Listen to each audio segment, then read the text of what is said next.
Со 5 гласа за и 4 против, Собраниската комисија за деловнички и мандатно-имунитетни прашања го прифати барањето за одземање на имунитет на пратеникот и пранешен министер за земјоделство Љупчо Димовски. Комисиската расправа во која збор зема само пратеници од опозицијата помина со обвинувања за одмазда на политички неистомисленици.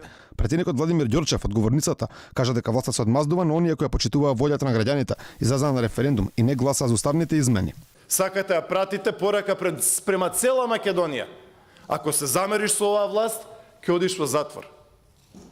Вие пративте порака на 19 октомври, една страшна порака, која беа уставните измени, дека ако има потреба во 5 попладне или во 7 навечер ќе извадите некого од затвор, истовремено праќајќи порака дека кого сакате за 2 сата може да го ставате во затвор. Пратеничката Жаклина Пешевска вели дека ова што денеска се случи во собранието е многу ниско и нечовечно, потсетувајќи на миговите кога нејзи беше одземен имунитетот. Дали знаете што значи во 5 часот наутро да ве разбудат и да ве приведуваат пред своите деца?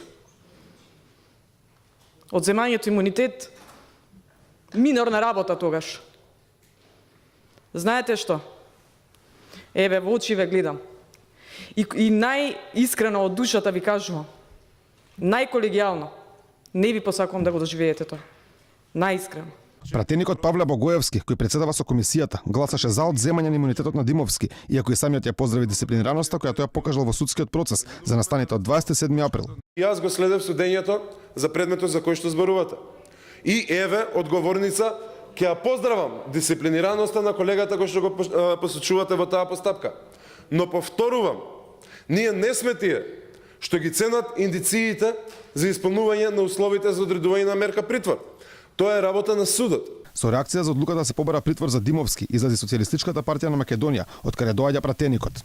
Овие спектакуларни апсења на поранешни министри се со цел да актуелната власт ја дефокусира јавноста од сите скандали кои секојдневно ја потресуваат Македонија.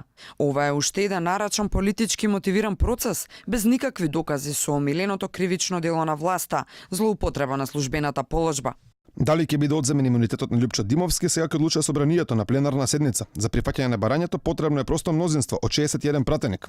Покрај пратеникот во овој случај обвинети се уште двајца поранешни министри за земјоделство, Михаил Цветков и Јацо Спасеновски, како и поранешниот заменик министер за економија Христијан Делев, за злоупотреба на службената положба и овластување при доделување на земјоделска помош и давање под закуп државно земјоделско земјиште, со што предизвикале штета на буџетот од над 1,4 милиони евра.